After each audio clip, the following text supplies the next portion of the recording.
조조는 유비가 서주를 차지한 것을 알고는 대노했습니다. 유비가 화살 반개도 쓰지 않고 서주를 차지하자 유비를 죽이고 서주를 도륙내겠노라고 언성을 높였습니다. 그러자 순욱이 점잖게 간했습니다. 공께서 연주를 버리고 서주를 뺏으려 하시면 이는 큰 것을 버리고 작은 것을 가지려는 것이고 근본을 버리고 끝을 차지하려는 것이며 편안함을 위태로움과 바꾸는 것입니다. 조조는 순욱의 건의를 받아들여 서주 공격을 접고 황건적의 잔당을 토벌하기로 결정합니다. 전의와 조홍의 활약으로 황건적은 무너졌습니다. 이 와중에 전의는 한 명의 장수와 혈전을 벌이게 되었습니다. 조조가 꾀를 내어 그를 생포하며 진심으로 대하자 조조에게 충성을 다하기로 맹세합니다. 이 사람이 바로 조조를 평생 동안 옆에서 호위한 허자입니다.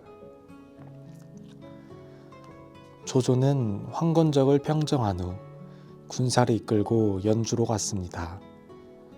연주는 여포의 부하인 설란과 이봉이 지키고 있었습니다. 허저가 조조에게 신고식을 하겠다고 하자 조조는 크게 기뻐하며 허저를 내보냈습니다.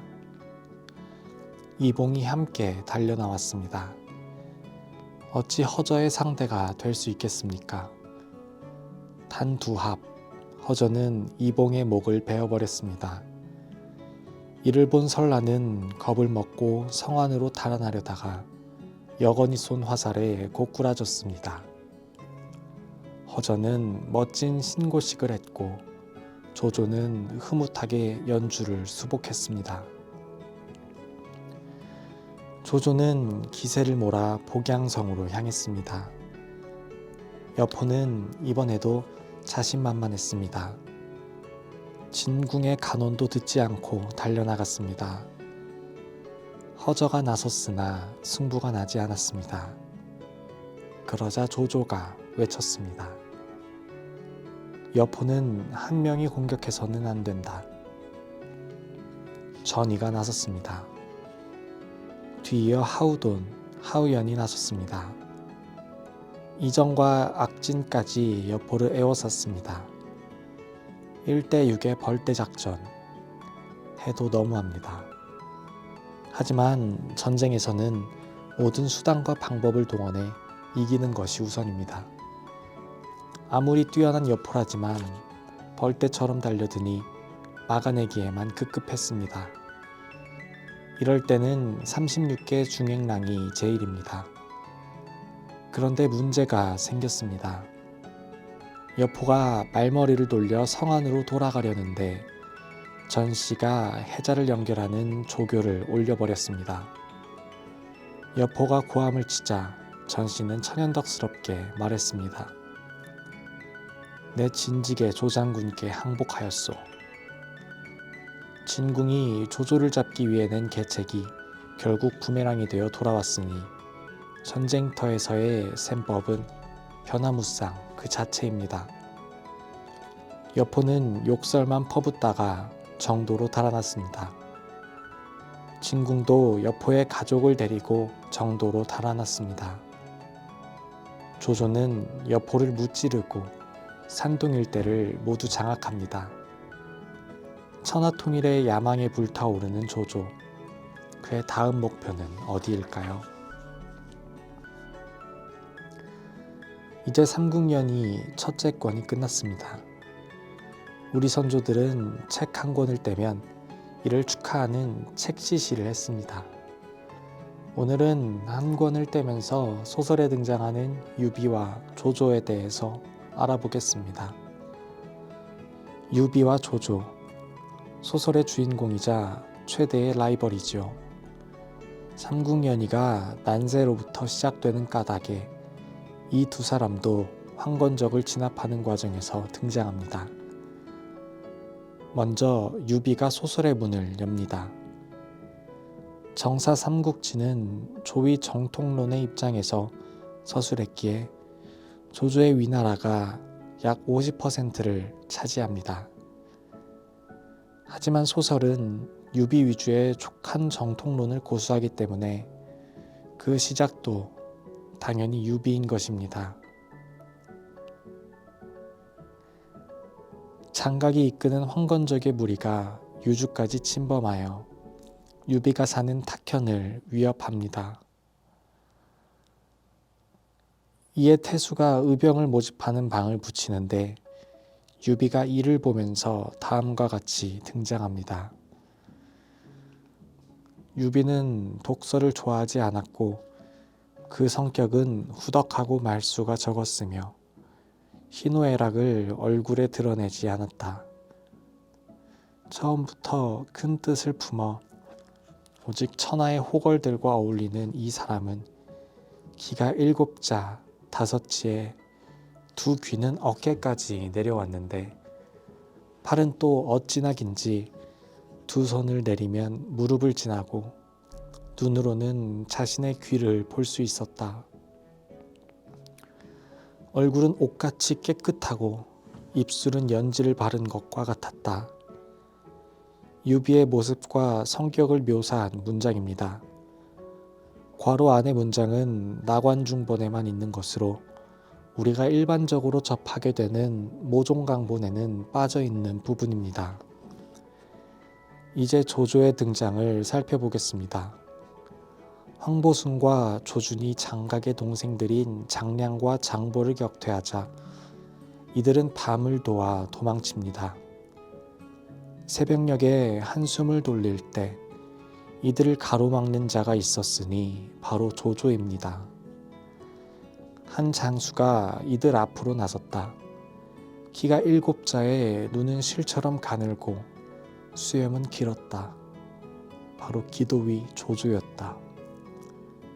두 사람 다 세 문장으로 소설에 등장했습니다만 유비에게 많이 치우쳐 있음을 알 수 있습니다. 두 사람의 출신 배경도 마찬가지입니다. 이 사람은 전한의 중성장왕 유승의 후계요 전한의 4번째 황제인 경제유계의 후손이었다. 성은 유씨의 이름은 비이며 자는 현덕이라고 하였다. 옛날 전한의 5번째 황제 무제 유철이 나라를 다스릴 때 유승의 아들 유정이 탁현의 육성정후에 봉해졌다. 그런데 황제가 종묘의 조상들에게 제사를 지낼 때 내는 비용인 주금을 제때에 내지 못해 자귀를 박탈당했다. 그런 후부터 유씨의 한 갈래는 탁현에서 살았다. 유비의 할아버지는 웅이고 아버지는 홍이었다. 유홍은 효렴으로 추천되어 작은 벼슬을 했는데 그나마 일찍 세상을 떠났다. 유비는 어린 나이에 어머니를 지극히 모셨다. 집이 가난해 집신을 엮어서 팔고 갈대로 삿자리를 짜서 생계를 꾸려나갔다. 이 사람은 패국 초연 사람으로 자는 맹덕이다. 그의 아버지 조승은 애초에 하우씨였는데 조등의 양자로 들어갔기 때문에 그의 성을 따서 조씨가 되었다. 두 사람의 출신 배경을 설명한 부분에서도 조조는 그야말로 양제의 아들일 뿐입니다. 그런데 명나라 때 나간중본에는 조조의 출신 배경이 자세히 설명되어 있습니다. 그 내용을 함께 볼까요? 조조는 전한의 상국 조참의 24대 후손이다. 그의 증조부 조절은 자가 원위로 인재하고 너그러웠다. 어느 날 이웃 사람이 돼지 한 마리를 잃어버렸는데 조절이 키우는 돼지와 비슷해 자기 돼지라고 우겼다. 조절은 그와 다투지 않고 돼지를 주었다. 이틀이 지나자 그자가 잃어버렸던 돼지가 제 발로 돌아와 그 주인은 조절의 돼지를 돌려주면서 2번이나 절하고 사죄했다. 조절은 그냥 웃으면서 돼지를 받았는데 너그럽기가 이와 같았다. 조절은 4명의 아들을 두었는데 넷째 아들은 등으로 자는 계흥이었다. 조등은 환제 때 중상시가 되었다가 비정후 자귀를 받았다. 조등의 양자 조승은 본래 하우씨의 자식이었는데 양자로 들어가 조씨가 되었다. 조승의 사람됨이 충실하고 무던하여 한때 경성관원들의 잘못을 탄핵하는 사회교위로 있었다. 영제는 그를 나라 살림을 총괄하는 대사농으로 임명했다가 귀순한 자들과 개후들을 접대하려는 대홍려로 삼았다. 나관중은 조조의 출신에 대해서도 자세히 설명하고 있습니다. 여기서 우리는 그가 서술상의 균형을 취했음을 알 수 있습니다. 그런데 모종강이 이를 삭제한 것이죠. 이후 2사람의 어린 시절 이야기가 나옵니다. 이 역시도 유비는 착한 아이, 조조는 나쁜 아이의 이미지가 강합니다. 나관중이 연희를 완성하기 훨씬 이전인 송나라 때에도 조조는 이미 악인으로 낙인이 찍혀 있었습니다. 이러한 이야기는 북송시대의 미인인 동파와 소식이 쓴 동파지림에 잘 나타나 있습니다. 동네 아이들은 개구장이들이어서 집안에서는 골칫거리지요. 그래서 동전 몇 푼을 주워 내보어 옛 이야기를 듣게 합니다. 그런데 삼국시대 이야기에 이르러 유비가 패했다고 하면 얼굴을 찡그리고 눈물까지 흘리는 놈들이 조조가 패했다고 하면 통쾌하다고 기뻐합니다. 조조를 최고의 악인으로 만든 것은 조조가 여백사의 일가를 죽이고 나서 한 말입니다. 하지만 그 내용도 사실과 무척 차이가 납니다. 이 사건은 모두 3군데에 기록되어 있습니다.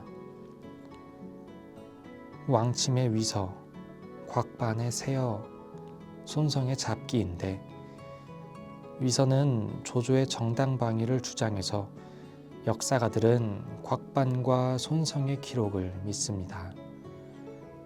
그중 손성의 기록에 보이는 조조의 정황은 이렇습니다. 태조라는 쇳소리가 나는 소리를 듣고 자기를 죽이려 하는 것을 알고 마침내 밤중에 그들을 죽였다. 그는 처량하고 구슬프게 말하기를 차라리 내가 다른 사람들을 저버릴지언정 다른 사람들이 나를 저버리게 하지는 않겠다 라고 말하고 마침내 떠났다. 조조는 여백사 일가를 죽인 후 곧 자신이 잘못 판단했음을 깨달았습니다. 하지만 이미 돌이킬 수 없는 일이 되었습니다. 그리하여 처량하고 구슬프게 자신의 심정을 외쳤습니다. 사람들이 자신을 저버리게 하지 않겠다고 말입니다. 연희는 이에 슬쩍 천하를 끼워 넣음으로써 내가 천하를 저버릴지언정 천하가 나를 저버리게 하지 않겠다라는 말로 바꾸어 조조를 더욱 나쁜 놈으로 몰아세웠습니다. 유비, 관우, 장비가 성은 비록 달라도 이미 형제가 될 것을 맹세했사오니 일심협력하여 어렵고 위급한 사람들을 도우며 위로는 국가에 보답하고 아래로는 백성을 편안하게 하겠나이다. 같은 날 태어나지는 못했지만 같은 날 죽고자 하오니 하늘과 땅의 모든 신께서는 진실로 살펴주시고 우리들 중 의리를 배반하거나 은혜를 잊는 자가 있다면 하늘과 사람이 나서서 함께 죽여주시옵소서. 삼국연의를 안 읽은 사람도 유비, 관우, 장비 세 주인공의 도원결의 이야기를 모르는 사람은 없습니다. 하지만 역사서에서는 세 사람이 도원결의를 했다는 사실은 어디에도 보이지 않습니다. 다만 유비는 관우, 장비와 함께 같은 자리에서 잘 정도로 그 다정함이 친형제 같았다. 두 사람도 유비가 많은 사람들과 있어도 온종일 주위를 떠나지 않고 경호했는데 힘들고 위험한 일도 마다하지 않았다 라는 내용이 있을 뿐입니다. 나관중은 이러한 사실을 근거로 자신만의 문학적 상상력을 발휘하여 소설 첫 부분에 도원결의 이야기를 배치했습니다. 이는 당시 사회에서 일반적으로 행해지던 각종 결사체의 결의를 종합해서 하나의 전형으로 만든 것입니다. 유비가 관우와 장비를 만나서 도원결의를 한 곳은 탁주입니다. 탁주는 북경에서 남쪽으로 60여 킬로미터 떨어진 곳입니다. 대로를 따라 달리다 보면 길 한복판에 천하제일주라고 쓴 페루가 눈에 들어오는데 이는 탁주에 도착했다는 표시입니다. 이곳은 소설의 주인공인 유비와 장비의 고향이기도 합니다.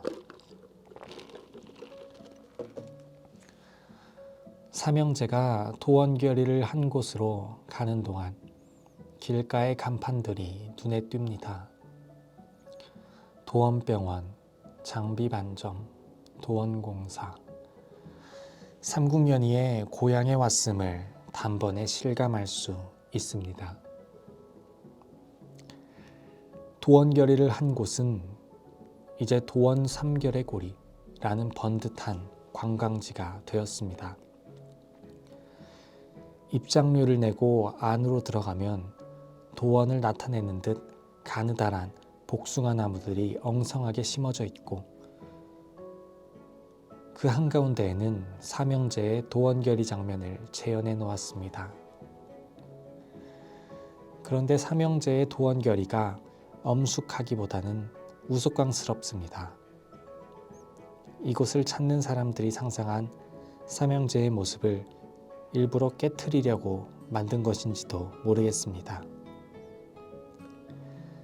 맞은편에는 소설 속 장비가 자신의 힘만 믿고 고기를 보관했다가 관우와 다툼이 일어났던 장비 우물이 있습니다. 작은 우물은 용의 모습과 비천상을 조각한 돌로 테두리를 쌓았는데 한껏 고풍스러움이 느껴집니다. 하지만 물은 진작부터 메말라 버렸습니다. 이곳은 삼국시대부터 장비점으로 불렸는데 청나라 강희제 때인 1700년 이곳에 관리로 왔던 동국익이 도원결의 뜻을 기리고자 충해점이라고 고쳐서 지금까지 이어오고 있습니다.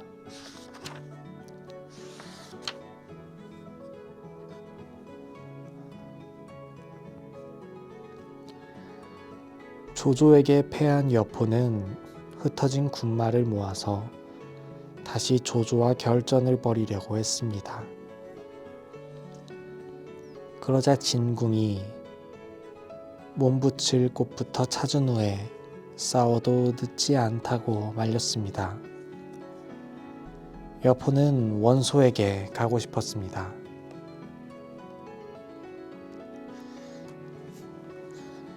진궁이 먼저 사람을 보내서 살펴보게 했습니다.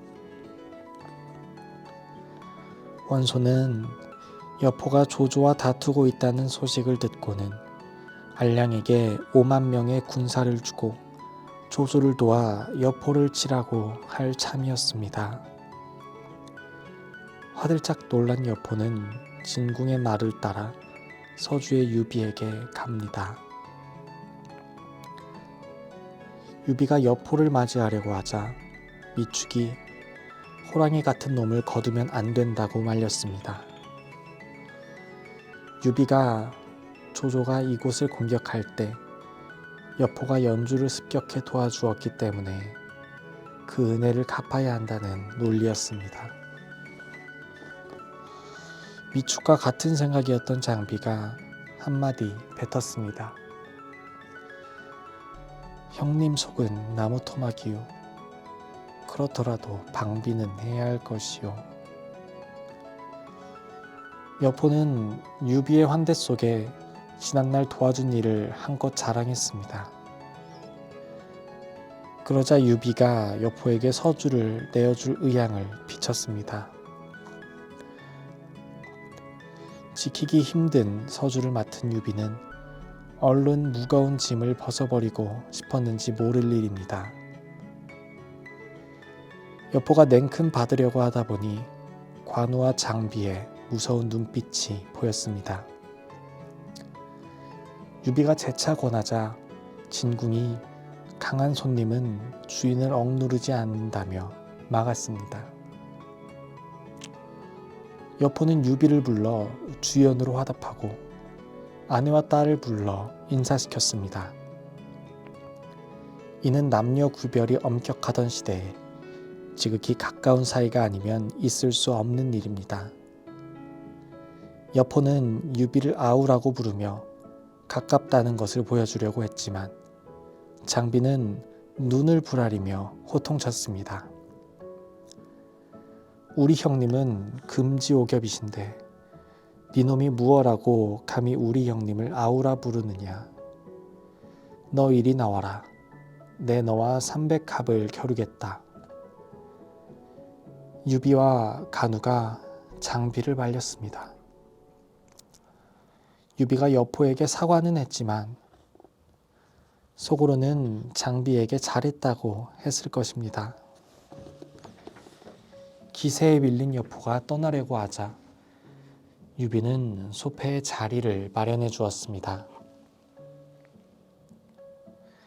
한편 이각과 곽사의 횡포는 갈수록 더 심해졌습니다.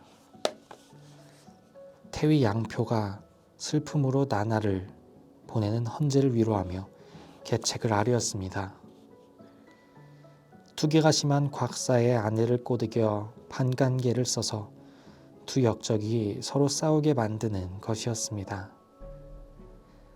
헌제는 속히 시행하라 지시하고 양표는 아내를 보내어 곽사 아내의 투기를 한껏 부추겼습니다. 드디어 반간계는 성공하고 둘은 원수처럼 싸우게 됩니다. 그런데 이 와중에 황제와 황후 등은 이각에게 잡혀가고 비빈과 궁녀, 신하들은 곽사가 잡아갔습니다. 계책은 좋았건만 궁전으로 불똥이 튀어버렸습니다. 고래 싸움에 새우등 터진다는 격으로 이각과 곽사의 싸움에 황궁은 불타고 황제와 신하들은 송곳바람에 나뒹구는 낙엽처럼 이리 밟히고 저리 차였습니다. 조밥으로 끼니를 때워야 하는 헌제는 가슴이 미어졌습니다. 그나마 이각의 참모인 가후가 황제의 편에 서서 이각의 군세를 약하게 했습니다. 이각은 탐욕스럽고 무속을 좋아해서 무당의 말만 들었습니다.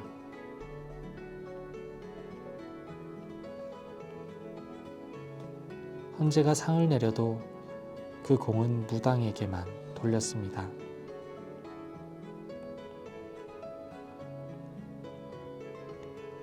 이각 부하 양봉과 송과가 분통이 터졌습니다. 사지를 넘나들며 쌓은 공로가 무당 계집이 비비는 손만도 못한 것이었습니다. 이들은 이각을 죽이기로 했습니다. 하지만 일이 중간에 탈로 나서 송과가 죽었습니다. 양봉은 군사를 이끌고 도망쳤습니다. 장제의 노력으로 둘은 싸움을 멈추고 황제는 낙양으로 돌아가고자 했습니다. 하지만 상황은 꼬여 어가가 이리굴에서 빠져나왔는가 싶으면 곧 호랑이굴을 지나는 형국이었습니다. 곽사가 헌제를 납치하려 할 때 양봉이 나섰습니다. 양봉이 힘이 붙일 때 동기비의 아버지인 동승이 구원했습니다. 곽사는 여의치 않자 이각과 다시 합쳐 헌제를 죽이고 천하를 나눠 갖기로 약속합니다. 동탁을 뛰어넘어 천하를 주무르려 하니 헌제의 처지가 살아도 산 것이 아닙니다. 양봉과 동승은 형세가 불리하자 궁여지책으로 백파족의 두목들을 불러들였습니다. 그들의 죄를 용서하고 벼슬을 준다고 하자 한섬, 인학, 호재가 군사를 이끌고 달려왔습니다.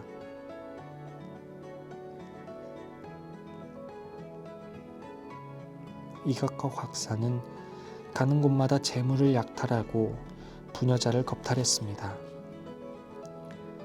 장정들을 모아 감사군으로 삼고 맨 앞에서 싸우다 죽게 만들었습니다.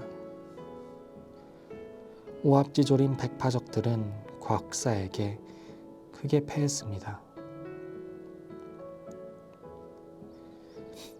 헌제는 엄동설안에 계속 달아나야만 했습니다.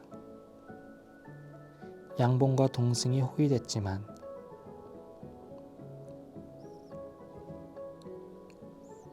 사태는 급박해졌습니다. 주격병은 바짝 다가오고 아픈 황하가 가로막았습니다.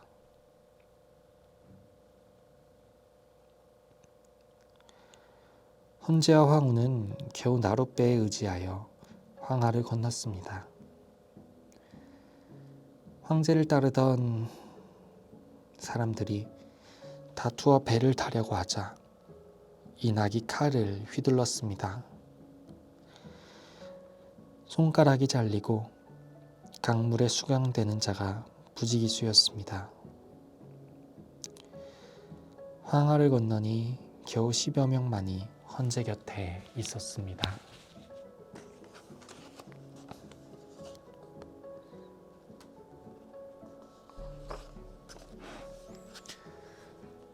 헌제는 소달구지에 몸을 의지하고 조밥으로 곪은 배를 달래며 가시나무로 울타리를 친 초가집 마당에서 국사를 의논해야 했습니다. 불러들인 백파적들의 행패도 말할 수 없을 정도였습니다. 게다가 인학은 물의 배들까지 대거 불러들여 벼슬을 요구했습니다. 헌제는 눈물도 말랐습니다. 망명정부도 이 정도는 아니었을 것입니다. 양봉과 동승은 인학의 횡포가 도를 넘어서자 급히 어가를 호위해 나갔습니다.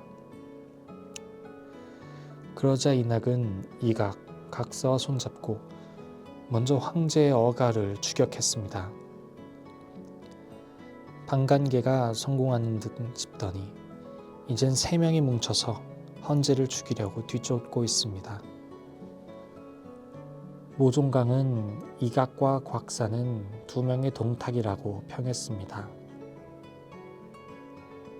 둘 중 1명이 죽으면 나머지 1명은 새 세상을 만난 듯 기뻐 날뛸 것이라고 했습니다.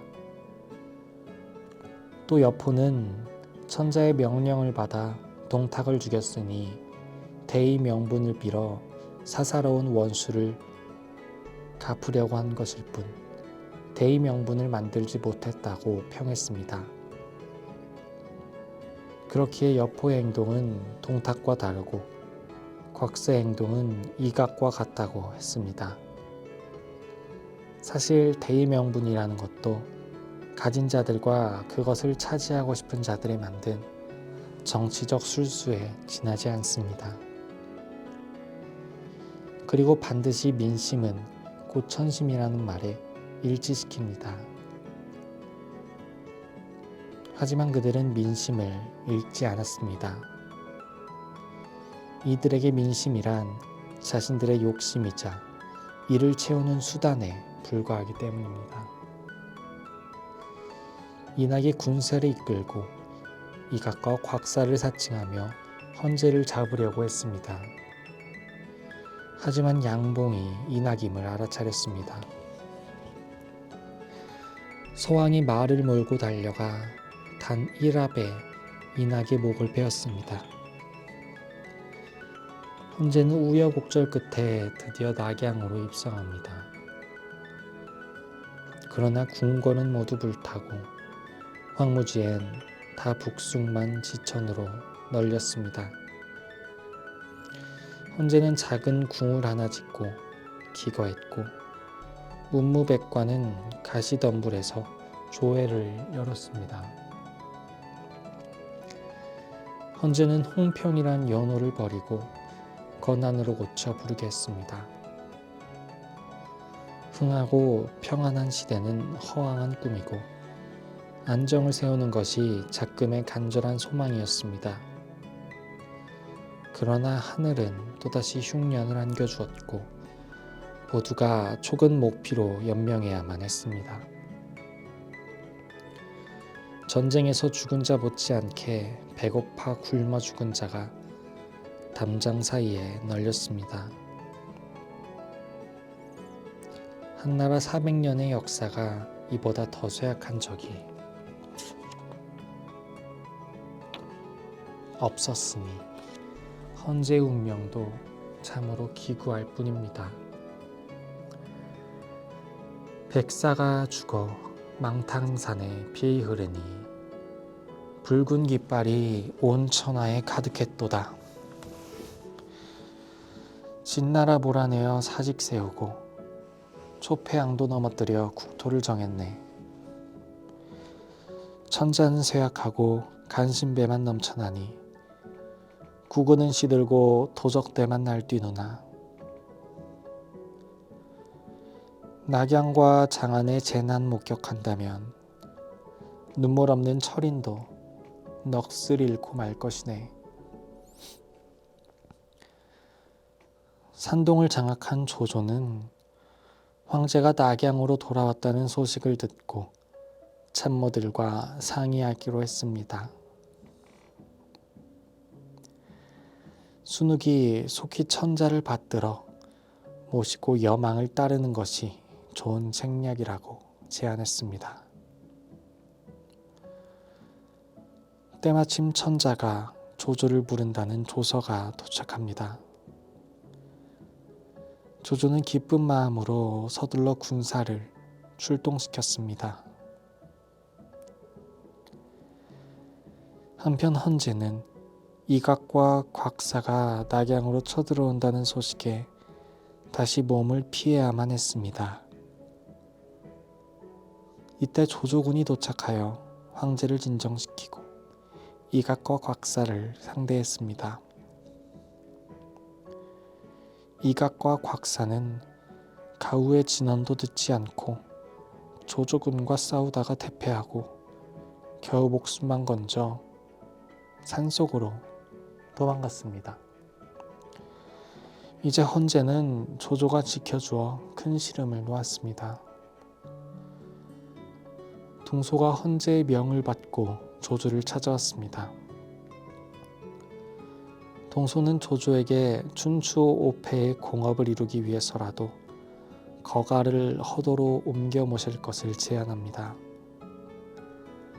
조조는 동소와 생각이 맞아떨어지자 그의 손을 꽉 잡으면서 이렇게 말합니다. 이 조조가 힘쓰는 일들을 공께서 잘 도와주시오. 나관중은 이 부분을 다르게 표현했습니다. 공께서 언제나 내 옆에서 하면 안 되는 일들을 가르쳐 주시오.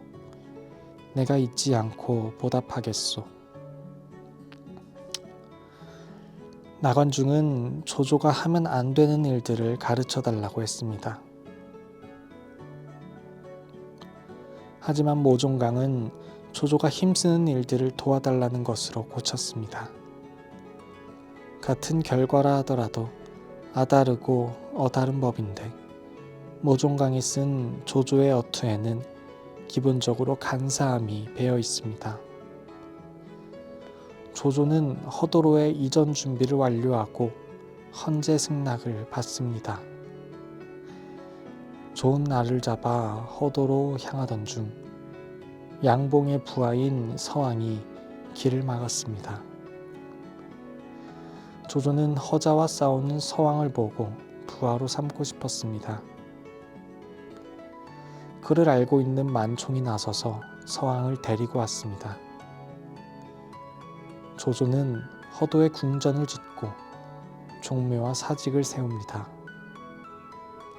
낙양에 버금가는 성곽과 건물들을 세우고 헌재와 황후를 모셨습니다. 조조는 이 공훈으로 대장군에 오르고 참모들에게도 각각 벼슬을 주었습니다. 조조는 서주의 유비와 수패의 여포가 함께 쳐들어올 것을 걱정하여 참모들과 이를 논의했습니다. 그러자 순욱이 2호 경식지계를 제안합니다.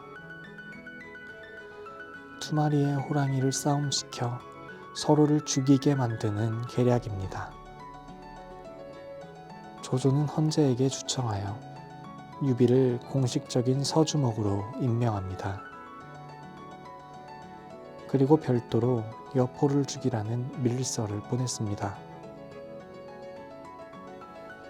유비는 천자의 조서를 받고 밀서는 천천히 생각하겠다며 계략을 빠져나갔습니다.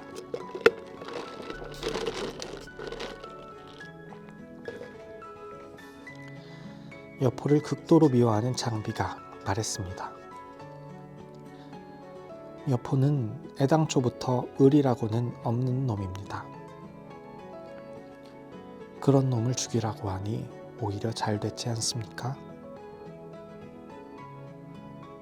그가 갈 곳이 없어서 내게 의지하러 왔는데 내가 만일 그를 죽인다면 나 또한 의롭지 못한 사람이 되지 않겠느냐. 참, 사람이 매양 좋기만 해서는 아무 일도 못하는 법입니다. 유비는 여포에게 밀서를 보여주고 조조의 계략에 넘어가지 않았습니다. 여포는 유비에게 감사를 표했고 관우와 장비도 그제서야 이해했습니다.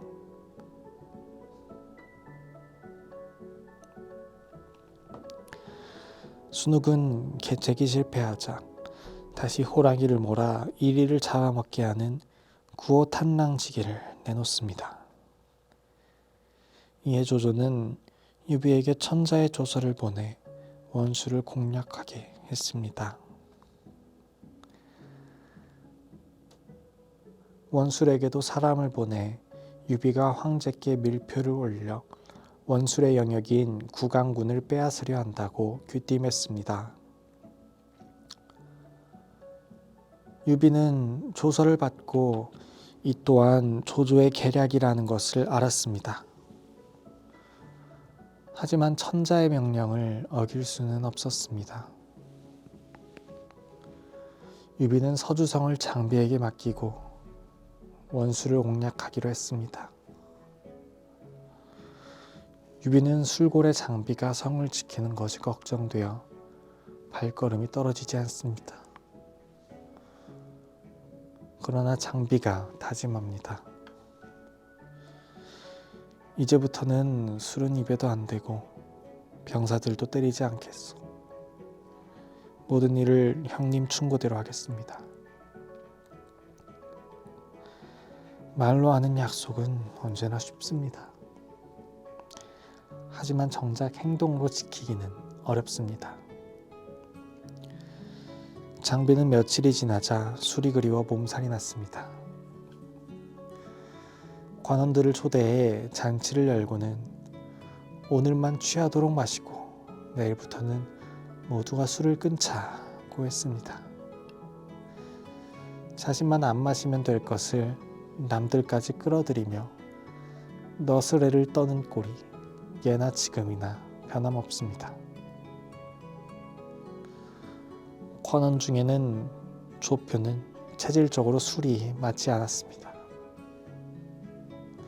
그런데 장비는 조표에게 한사코 술을 먹이려다가 제3제사 사양하자 곤장 100대를 때리겠다고 엄포를 놓았습니다. 이에 조표가 사위인 여포를 봐서라도 용서해달라고 했습니다. 조표의 말은 장비의 불같은 성격에 기름을 부은 꼴이 되었습니다. 뭐라고? 여포라고? 장비에게 여포는 죽이고 싶을 정도로 미운 놈인데 조표가 바로 죽이고 싶은 놈의 장인이라니 술 취한 장비가 가만히 있겠습니까?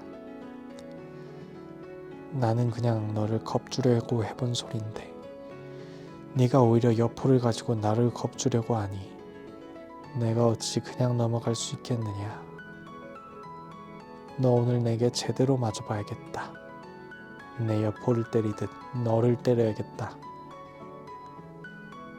조표는 말 한마디 잘못해서 그야말로 치도곤을 당했습니다. 조표는 너무 분하고 원한에 사무쳤습니다. 그 밤으로 소패에 편지를 보냈습니다. 여포는 즉시 군사를 이끌고 서주로 왔습니다. 조표가 성문을 열어주었고 장비는 술에 취해 싸울 수가 없었습니다. 장비는 조표만을 죽이고 수십 명의 기병과 함께 원술과 대치 중인 유비에게로 갔습니다. 장비를 본 유비는 너무 놀라 한숨만 나왔습니다.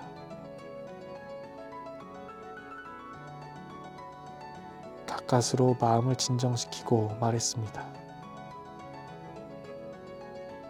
서주성을 얻었어도 기쁘지 않았으니 이제 잃었다고 원통하지도 않다. 형수가 성 안에 갇혀 있다는 말에 관우가 펄쩍 뛰며 받아쳤습니다. 네가 성을 지키겠노라고 장담했을 때 뭐라고 했느냐? 형님께서는 또 뭐라고 신신당부하셨더냐? 그런데 이렇게 성도 잃고 형수님마저 놓아두고 왔으니 대체 제정신이란 말이냐? 죽을 죄를 지은 장비는 할 말이 없었습니다. 그래서 칼을 뽑아 자결하려고 했습니다. 관우에게 꾸중을 들은 장비가 칼을 빼어 자결하려고 하자 유비가 달려들어 막으면서 말했습니다. 예부터 형제는 수족과 같고 저자는 의복과 같다고 했다. 의복이야 찢어지면 다시 꿰매면 되지만 수족은 갈라지면 어찌 다시 있겠느냐. 유비가 이 말을 하면 울자 관우와 장비도 깊이 감동하여 부둥켜 안고 울었습니다. 이 부분을 읽을 때면 유비란 인물에 대해 한 번 더 생각하게 됩니다. 유비는 정녕 형제가 자식보다 중요하다고 생각했을까요? 가부장적 봉건제 사회에서 그것은 모순입니다. 왕권 같은 권력도 직계 혈통에게 물려주는 시대입니다. 오히려 반기인 형제가 지게인 자식의 자리를 빼앗지 못하도록 모든 조치를 취합니다. 첫 첩제가 공인된 시대이니 부인은 자신만 못할 수 있습니다만 이것도 미모와 현명함, 처가의 영향력에 따라 달라집니다. 그렇다면 유비는 왜 이런 말을 했을까요? 관우와 장비의 마음을 확실하게 붙잡기 위해서입니다. 군웅할 것이되 유비는 제일 볼품없는 군웅입니다. 가슴속에 품은 야심은 조조를 능가하지만 현실적인 힘인 무력은 미약했습니다. 그나마 관우와 장비의 뛰어난 무용이 유비의 든든한 보루인 셈입니다. 이러한 때 장비의 실수를 질책하여 그가 자결한다면 도원결의의 굳은 신념에 따라 관우도 자결하거나 떠날 것입니다. 야망 가득한 유비로서는 있을 수 없는 일입니다. 이에 조조를 능가하는 임기응변으로 두 의형제의 마음을 사로잡습니다. 유비라는 인물의 특기죠. 게다가 장기인 눈물까지 사용하니 형제의 가슴 속에는 그야말로 뜨거운 감동의 물결이 넘치지 않을 수 없을 겁니다. 다시 연희 속으로 돌아가죠. 유비와 대치하고 있던 원술은 여포가 서주를 빼앗은 것으로 알자 곧바로 사람을 보내 양곡과 말, 금은과 비단을 잔뜩 줄 테니 유비를 협공해달라고 제안합니다. 여포는 원술의 제안을 두말 없이 승낙하고 부장고순에게 5만 명의 군사를 주고 유비의 배후를 습격하라고 명령합니다. 이러한 유비가 장대비를 이용하여 군사를 물려 달아났습니다. 고순이 군사를 물고 들이닥쳤지만 결국 헛걸음만 한 꼴이 되었고 말았습니다.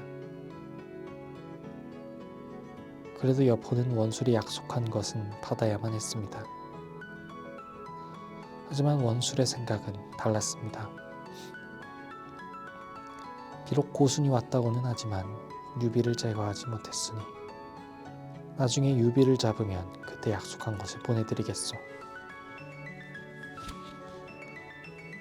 전투에서 승리하지 않았으니 전투를 치르느라 소요된 물자는 나하고는 상관이 없다는 것이죠. 여포가 뿔이 나는 것은 당연한 일입니다. 불같은 성격의 여포를 진군이 다독여 출군을 멈췄습니다. 유비는 여포가 온다는 말에 놀라 광릉을 뺏으러 갔다가 원술의 기습에 패하고 말았습니다. 이때 여포가 유비를 부르자 유비는 아우들을 타오르며 서주로 갑니다. 여포도 유비가 의심할 것을 우려하여 먼저 사람을 시켜 유비의 두 부인인 간부인과 미부인을 보냅니다. 여포는 반갑게 유비를 맞이하고 성을 차지한 연유를 설명했습니다. 내가 성을 뺏으려고 한 것이 아니오. 영재인 장비가 술에 취해 살인까지 저지른다기에 혹시 실수가 있을까봐 일부러 지켜주라고 왔던 것뿐이외다. 그러자 유비는 여포에게 벌써부터 서주를 양보하려고 생각했다면서 성을 받으라고 합니다. 여포는 건성으로 서주를 사양하고 유비는 극력으로 서주를 바쳤습니다.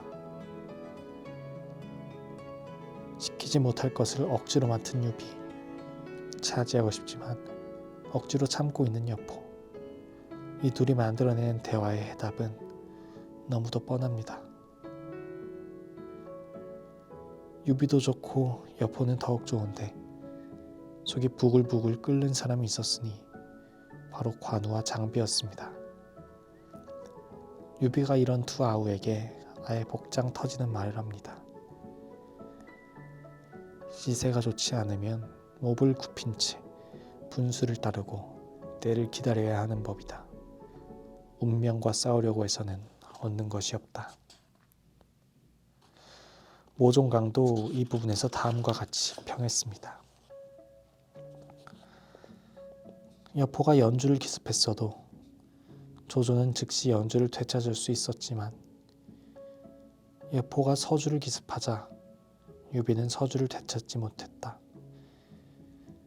유비의 재능이 조조보다 못한 것이 아니라 유비의 현실이 힘이 없었기 때문이다. 원래는 여포가 유비에게 의탁했었는데 이제는 거꾸로 유비가 여포에게 의탁하는 처지가 되었다. 손님이 주인이 되고 주인이 손님이 되었으니 유비의 갈 길이 험난하기만 하다. 신이 난 여포는 유비가 있는 소패로 양곡과 옷감들을 보내주었습니다. 이제 다시 두 사람은 사이좋게 지내기로 했습니다. 그런데 여포가 유비에게 준 것은 물자만이 아니었습니다. 나관중본을 살펴보면 여포가 유비를 예주자사가 되게 하였다고 했습니다. 서주를 차지한 여포도 나름대로 유비를 위해 애썼던 것입니다. 그런데 모종강본에서는 이러한 내용이 삭제되었습니다. 왜일까요? 악인 조조에 이어 여포도 배신을 밥 먹듯 하는 패륜나로 낙인 찍었기에 그를 도와주는 내용은 들을 필요가 없는 것입니다. 한편 손책은 원술 밑에서 연전연승하자 원술이 크게 신임합니다. 그리고 손책과 같은 자식이 없음을 한탄합니다.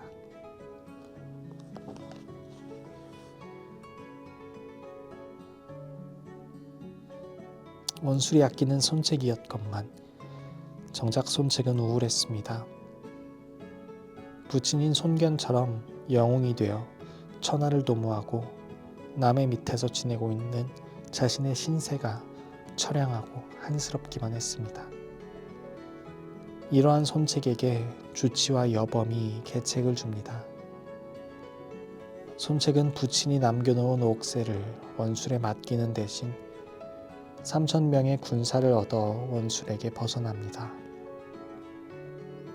이후 손책은 주유, 정보, 황계, 한당 등 옛 장수들과 함께 강동을 차례로 평정하여 기틀을 다져나갑니다. 그리고 양주자사 유효에게 의탁하고 있던 태사자를 여러 번의 싸움 끝에 마침내 수하로 맞아들입니다. 손책의 아우인 손권은 주태와 산성을 지키다가 밤중에 산적대의 공격을 받았습니다. 주태는 알몸으로 도적들과 싸우며 손권을 지켜냈습니다. 이 과정에서 주태가 중상을 입고 목숨이 위태롭게 되자 손책은 백방으로 수소문해 명의 화타를 모셔오게 합니다. 손택은 강동을 평정한 후 원술에게 옥새를 돌려줄 것을 요청합니다. 하지만 황제가 되고픈 야심이 있는 원술은 둘러만 댈 뿐 돌려주지 않습니다. 한술 더 떠서 빌려간 군사로 강동을 차지하고 은혜도 안 갚는 무례한 놈이라고 비난합니다. 그리고는 버르장머리를 고쳐놓겠다고 큰 소리를 쳤습니다. 그러자 수하인 양대장이 강동은 지형이 험난하여 공격이 어려우니 뒤로 미루고 우선은 지난날 무고하게 공격해왔던 유비를 쳐서 원한을 갚을 것을 주문합니다. 서주라는 혹을 떼고 소패로 물려난 유비에게 또다시 위기가 닥쳐오고 있습니다. 원술은 손책을 치는 것을 뒤로 미루고 먼저 유비를 공격하기로 했습니다. 수하인 양대장의 제안을 받아들여 여포에게 양곡 12만 성을 밀서와 함께 보냈습니다. 밀서의 내용은 원술이 유비를 공격할 때 군사를 움직이지 말아달라는 것이었습니다. 여포는 기뻐하며 수락했고 원술은 기령으로 하여금 군사를 이끌고 유비를 잡도록 했습니다. 이 소식을 들은 유비는 여포에게 편지를 보내 도움을 요청합니다. 노간중본에는 유비의 편지를 본 진궁이 여포에게 하는 말이 실려 있습니다. 유비가 오늘은 공경에 빠졌지만 이후로는 반드시 천하를 사방으로 누비면서 장군에게 걱정거리가 될 것이니 구해주지 마십시오. 여포는 진궁이 말하지 않아도 원술의 속셈을 간파합니다. 유비를 도모한 후에는 자신을 도모할 것을 말입니다. 그래서 유비를 구원하려고 군사를 일으켰습니다. 여포가 유비를 지원하기 오자 기령이 여포를 책망했습니다.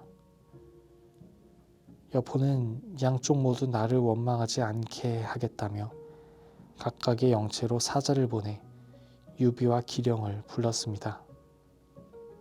급한 유비가 먼저 왔습니다. 여포가 유비를 안심시켰습니다. 네, 이제 특별히 공을 위기로부터 구해줄 터이니 훗날 뜻을 이루면 잊지 말아야 하오. 여포는 두 사람과 술잔을 몇 번 나누고 자신의 화극을 원문 밖에 꽂으라고 하였습니다. 그리고 제안합니다. 여기서 원문까지는 150보쯤 떨어져 있어. 내가 이 화살 한 발을 쏘아 화극의 작은 날을 맞추면 싸움을 그만두고 만일 못 맞추면 그때는 싸워도 좋소. 유비는 당연히 찬성했습니다. 여포가 꼭 맞춰주세요 하는 축수까지 했습니다. 기령은 설마 저걸 맞출 수 있겠느냐며 허락했습니다. 시위를 힘껏 당겼다가 짧은 기합소리와 함께 활을 쏘았습니다. 착! 여포가 쏜 화살은 빠르게 날아가 화극의 작은 날을 귀신같이 맞췄습니다. 유비는 다행이라고 생각하면서도 한편으론 부끄러웠고 기령은 눈을 의심하다가 이내 걱정이 태산이었습니다. 신궁 여포를 찬양하는 시가 있었으니 그냥 지나갈 수 없죠. 여포는 세상에서 제일 가는 신궁, 원문에 활 맞춰 혼자 전쟁을 막았네. 해를 떨어뜨렸다는 후에도 환수 아래요. 원수기를 올렸다는 양육이도 고수네. 시위를 당긴 줄이 관역을 향해 울고 떼깃 바람에 화살은 날아 화극날 마치며 꼬리 장식 흔드니 10만 장병 일제히 싸움을 멈추네. 기령이 여포의 편지를 가지고 돌아오자 원술은 대노했습니다. 이에 기령은 여포의 딸을 며느리로 맞이하여 인척이 된 후 여포가 유비를 죽이도록 하는 소불간칭기를 제안합니다. 원술은 한윤을 보내 혼담을 주선토록 했습니다. 여포의 처인 엄씨가 적극 찬성하자 여포도 흔쾌히 수락합니다. 진궁은 원술의 계략을 간파했지만 오히려 서둘러 혼사를 치룰 것을 주문합니다. 신이 난 여포는 혼수 장만하여 딸을 보냈습니다. 진등의 부친인 진규가 이 사실을 알고는 여포를 만나 원술의 계략을 알려주었습니다. 놀란 여포는 장료를 시켜 한윤을 붙잡고 딸을 데려옵니다. 여포가 이처럼 유비를 생각하며 원술의 계략에 속지 않고 있을 때 장비가 여포의 말 150마리를 빼앗아 달아나는 일이 생겼습니다. 대노한 여포가 군사를 몰고 소패로 달려갔습니다. 유비도 황망히 군사를 이끌고 나왔습니다. 여포가 유비에게 따지자 여포라면 이를 가는 장비가 싸움을 걸었습니다. 여포도 더 이상 참을 수 없었습니다. 장비가 분개하며 여포의 가슴팍에 대못을 박는 말을 퍼부었습니다. 너는 내가 말을 뺏는 거에는 성질을 부리면서 우리 형님의 서주를 뺏은 것은 왜 말이 없느냐. 두 사람은 씩씩대며 100여 합을 싸웠습니다. 유비는 징을 쳐서 장비를 불러들였습니다. 유비는 장비가 여포와 싸울 동안 속으로 이겨주기를 바랬던 것은 아닐까 모르겠습니다. 유비가 여포에게 말을 돌려주겠다고 하자 여포는 이쯤에서 싸움을 끝내려고 했습니다. 하지만 진궁이 이 기회에 유비를 없애야 한다고 진언하자 여포는 계속 유비를 공격했습니다. 결국 유비는 소패를 버리고 허도의 조조에게로 도망쳤습니다. 조비는